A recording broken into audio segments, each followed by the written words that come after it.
Bapak kelipatan 170.000.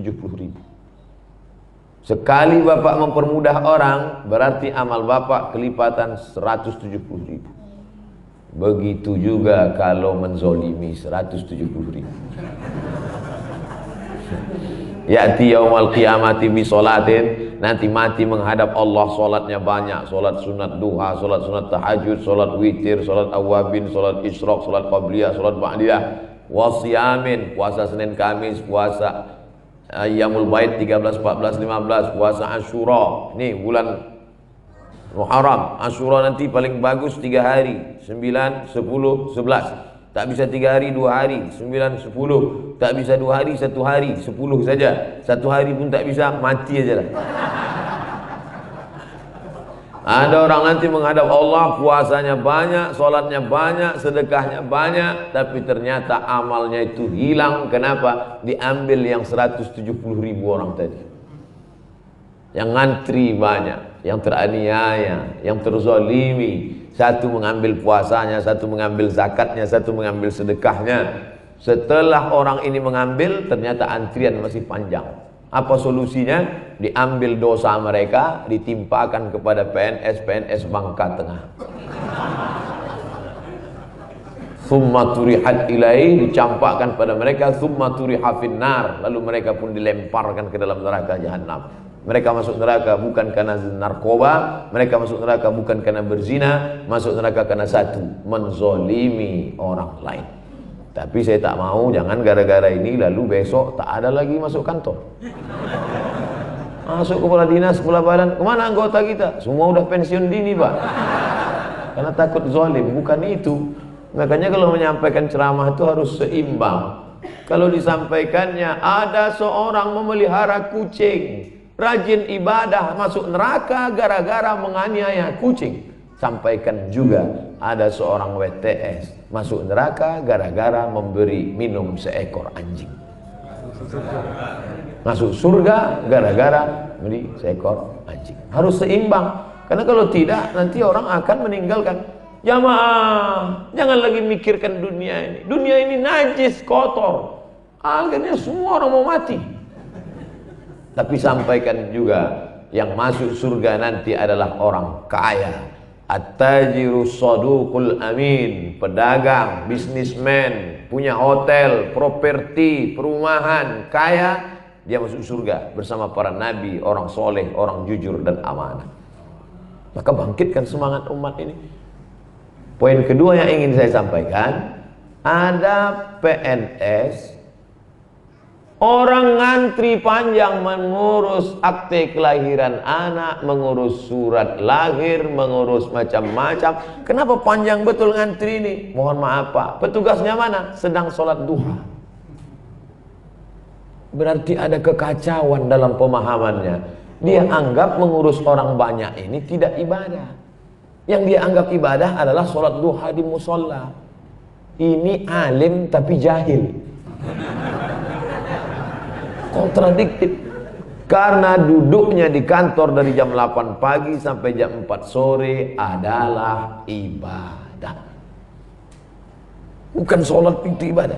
Jadi kalau gitu kami tidak sholat duha di rumah sebelum berangkat. Tapi kata Ustadz kami sholat duha itu jam 9. Jam 9 waktu afdal. Sedangkan waktu boleh duha, lihat sholat maghrib. Kalau sholat maghribnya jam 6, maka jam 6.15 sudah boleh duha. Bapak berangkat, apalagi kita tak ada macet di sini, kecuali semalam lah agak macet sedikit. Masuk kantor jam 8, mandikan anak, masak nasi goreng segala macam, jam 7 sudah selesai. Jam 7 itu sholat duha. Usolli sunnatad duha rak'ataini lillahi ta'ala. Wad duha ayat pertama, kedua wasyamsi wa duhaha pertama, atau pokoknya ada duhanya. Tak hafal saya Pak Ustaz, aku hu aja lah. Payah-payah. 2 rakaat bagus, riwayat Abu Hurairah. 4 rakaat bagus, riwayat Ummu Hani. 8 rakaat, 4 rakaat dan tambah lagi tak ada hitungan batasan, bagus, riwayat Aisyah tentang masalah duha, bagus. Itulah Pak Ustaz. Kata Ustaz Anu katanya 2 rakaat, kata Habib Anu 4 rakaat, kata Ustaz ini 8. Terus belum lagi saya pilih satu pun. Pilihlah 2 rakaat. Kalau kita pagi sebelum berangkat itu sudah duha, otomatis kita berangkat kerja dalam keadaan wudu. Bahwa di jalan buang angin, jangan pula ditahan. Tak apa-apa. Tapi saat pergi itu kita sudah didoakan malaikat. Orang yang berwudu itu 2 malaikat mendoakan. 2 doa malaikat. Allahumma firlahu, Allahumma arhamhu, rahmati dia, ampunkan dosanya. Berangkat kita dari rumah, bismillahirrahmanirrahim, la haula wala quwata illa billah. Maka di kantor kita mudahkan urusan orang, itu juga adalah ibadah. Jadi saya ingin menjelaskan bagaimana pekerjaan kita itu menjadi ibadah. Jangan dibagi 2. Kalau dibagi 2 berarti kita sekuler.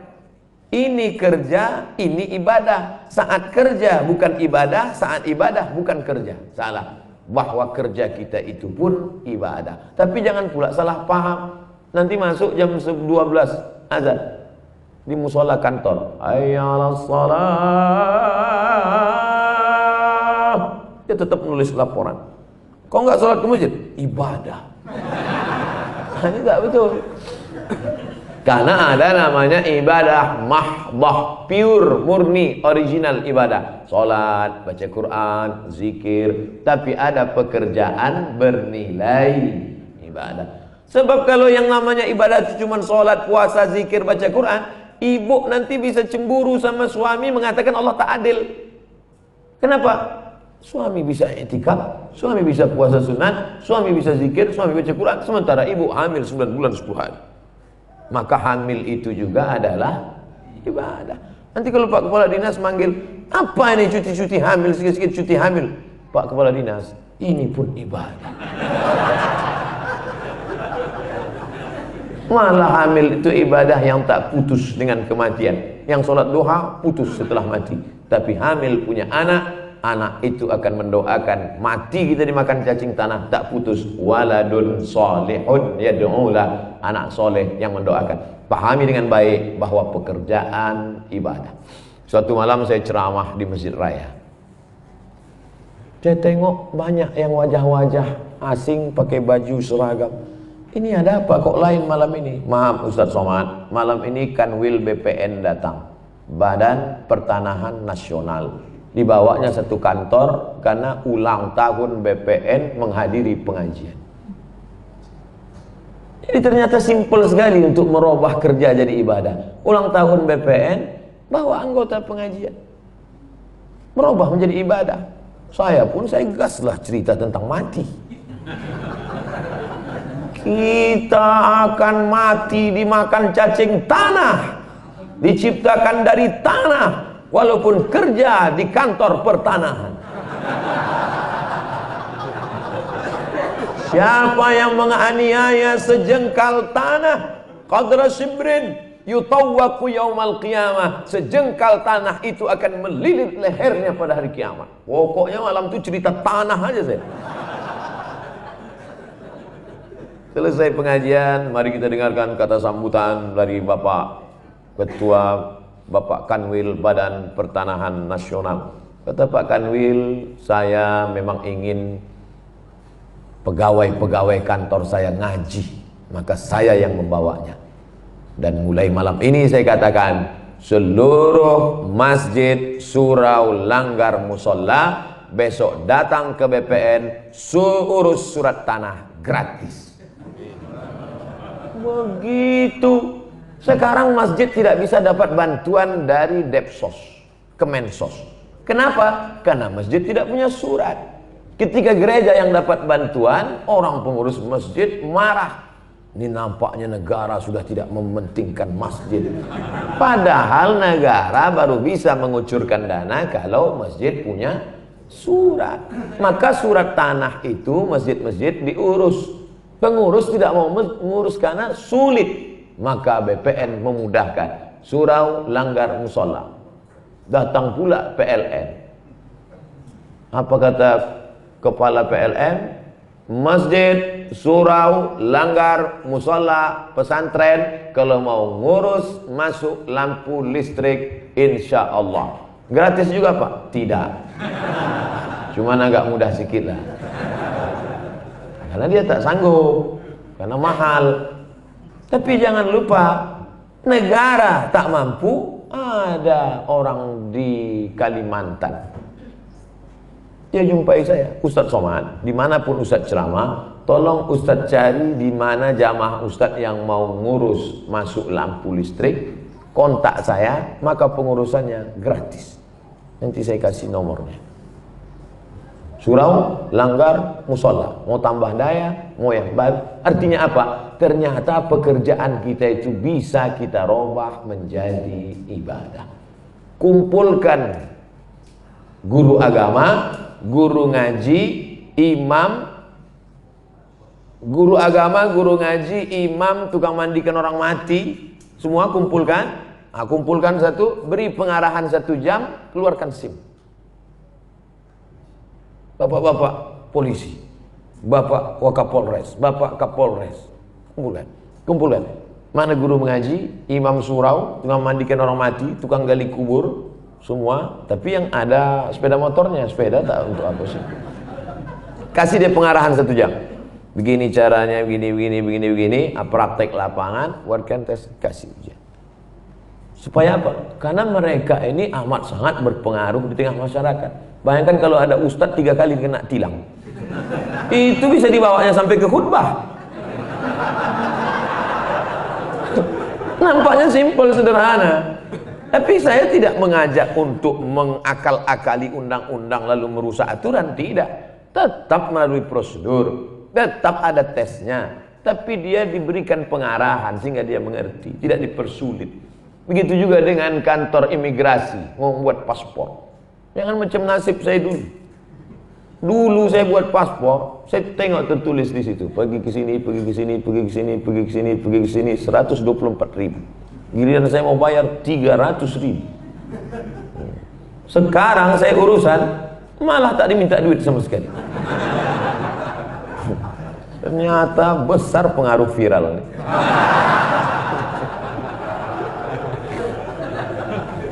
Artinya selama kekuasaan itu masih ada dalam genggaman tangan kita, pakailah.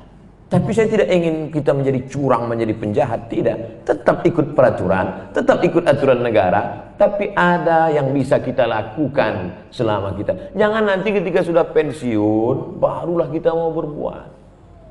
Pulang saya dari Maroko, yang satu pensiunan perusahaan minyak, yang satu pensiunan tentara, yang satu pensiunan polisi. Duduk di depan saya. Apa kata mereka? Ustadz Somad, apa yang bisa kami lakukan? Kita goncang Indonesia. Tangannya mudah bergoncang. Jadi saya pun waktu itu bingung, apa yang bisa dilakukan? Kata saya, kita banyak-banyak berzikir aja lah Pak. Untuk menunggu malaikat maut. Tapi kalau masih ada kekuasaan di tangan, pakai. Ini luar biasa. Saya tak bisa cerita detail karena saya tak tahu juklak, petunjuk laksana apa sebenarnya. Tapi sampel contoh tentang PLN, tentang ada satu masjid di suku pedalaman, dari ibu kota provinsi sampai ke tempat penitipan mobil itu naik mobil 5 jam. Dititipkan mobil, naik sampan, masuk ke dalam 7 jam. Masjid itu macam kandang kambing, jelek, lapuk. Begitu masuk orang PLN melihat, masuk dia ke dalam menengawani saya. Entah dia mengawani saya karena kasihan atau karena dia tak percaya saya, Allahu a'lam. Masuk ke dalam, tengok, hitung, siap masjid itu sekarang, berkeramik, belantai. Jadi sebenarnya dengan kekuasaan ini banyak yang bisa kita lakukan. Itulah mengapa dalam hadis dikatakan sab'atun yuzilluhumullah, 7 yang dapat naungan Allah yauma la zilla illa zilluh, pada hari tak ada naungan di padang mahsyar panas terik. Di antara yang mendapatkan naungan itu adalah al-imamul adil, pemimpin yang adil, yang punya kekuasaan yang adil. Saya bisa jumpa dengan Pak Dandim, Pak Danrem, Bapak dari kepolisian, Bapak-bapak, Pak Sekda, Bapak Ketua DPRD. Ini kan karena fasilitas yang diberikan, itu maka bisa berjumpa kita. Kalau tidak, mah payah. Jumpa RT aja payah. Apa lagi jumpa bapak-bapak. Mudah-mudahan pertemuan kita ini ada efek positifnya dan membawa rahmat insyaallah. Sehingga ketika bapak melaksanakan ini dengan apa yang bapak punya, maka mengalirlah pahalanya ke Abdul Somad. Ini namanya MLM, multi level marketing. Saya dapat 100% dari Badan Pertanahan, 100% dari PLN, 100% dari tentara-tentara yang sholat berjamaah, 100%. Karena tentara polisi itu saya banyak ngobrol, tak ada kata tidak, semuanya siap. Gini Pak, siap, siap. Jadi saya pikir ini sangat bagus, positif. Kalian harus bayar zakat 2,5%, siap. Ini harus kita dirikan masjid di sini, siap. Itu ada anak yatim yang belum bayar uang sekolah, siap. Tak ada tidak, kata dia. Maka selama dia masih mau ikut cakap kita pakai. Bukan untuk yang jahat, menyelamatkan dia dari azab Allah SWT. Berapa harga tanah ini? Harga tanah 1 hektar 7 juta. Untuk buat pondok pesantren yang lengkap semua 10 hektar 70 juta. Ada karyawan pegawai 100 orang. Kalian kumpul duit 1 juta, 70 juta. Semua 100 orang, 30 peletakan batu pertama, wakafkan. Ketua MUI, ketua PCNU, alim ulama, duduk penyerahan wakaf tanah untuk pondok pesantren. Hanya siapkan tanah, peletakan batu pertama. Yang lain-lain Allah membukakan. Datang orang kaya lewat, ditengok, buat baliho besar-besar. Letak batu pertama sudah tanggal sekian. Yang punya semen serahkan. Hai orang kaya, jangan bangun rumah besar-besar karena akan tinggal diambil istrimu sama brownies. Buat kata-katanya itu yang agak